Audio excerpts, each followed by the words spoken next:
The area that we're standing right now, about a couple of minutes ago, Eva, I would probably say even about a half an hour ago, you weren't able to stand in this. We just got done talking with Yukon Public Schools, and they actually have this new slogan called, "If you see lights flashing, don't try passing," which is exactly what officers want you to remember. We did talk to one neighbor, and she says she's suspicious drugs are involved, or maybe even the cause of the house to explode, and you can see the damage that's left behind that we've been showing you all morning. Take a look. You can see that there are it's in shambles. You see that there is a bathtub, there is a fan as well as a bed, and then these bricks right here, they are scattered all over the area. We're still trying to get in contact with OHP, but we did talk to crews on scene out here, talk to a tow truck driver. I wouldn't say this is a pep rally. I would say that this is a party.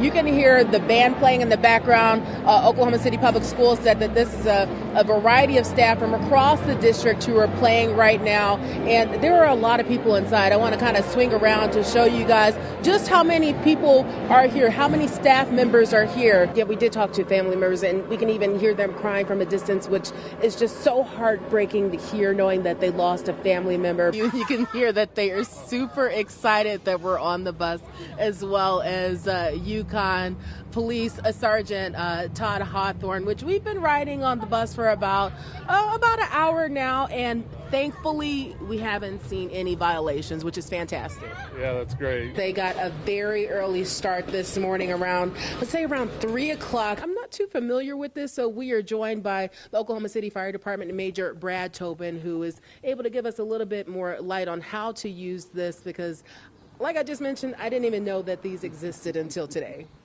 Yeah, it's a window punch and a seatbelt tool. Oh, yeah, just a little wet, Chris. Hopefully this weather won't be like this tomorrow, as they are expecting to pass out a lot of backpacks tomorrow right here at OKC Faith Church. Starting bright early in the morning, tomorrow morning as well as Wednesday, the officers will be on this bus as well as other buses to catch drivers who are going against any violation. When you see that stop sign out, and if they do catch somebody violating that, then they are going to get in contact with the patrol officer nearby in those cars. Now I want to show you exactly why it's going to take 3 hours. I want to walk over here and show you really quick. You can kind of see that the roadway is blocked off, as we just mentioned, the middle lane and the left lane, but OHP says that they need to, the tow truck company needs to get a cushion out to get this back up, and you can see that they have that air cushion recovery van right now actively working on that. A shock for one more neighborhood after finding out a former kids pastor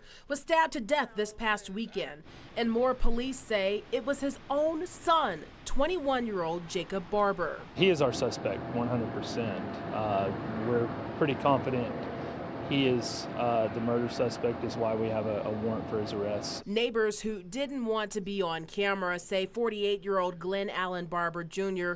was a kind man who told his neighbors his son, Jacob, was off his medication.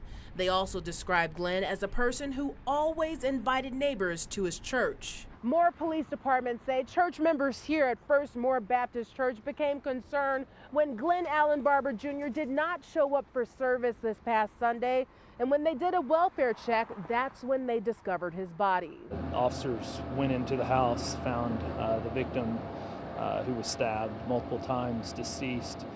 Since then, we have had a warrant for his son. While more police wait for Barber to be extradited to Cleveland County Jail, First Moore Baptist Church put out this statement on their Facebook page saying, "While there are many details around his death that we do not know, we do know that he knew Jesus as his Lord and Savior, and he is without a doubt experiencing the heaven he spent years telling thousands of kids about." There's a lot of support for the family, and of course, we feel horrible for the family. Shardaa Gray, Fox 25 News. 'Twas the day before Christmas at Cox Convention Center, and all throughout the building, volunteers are working to create a great dinner. We're setting up the food lines.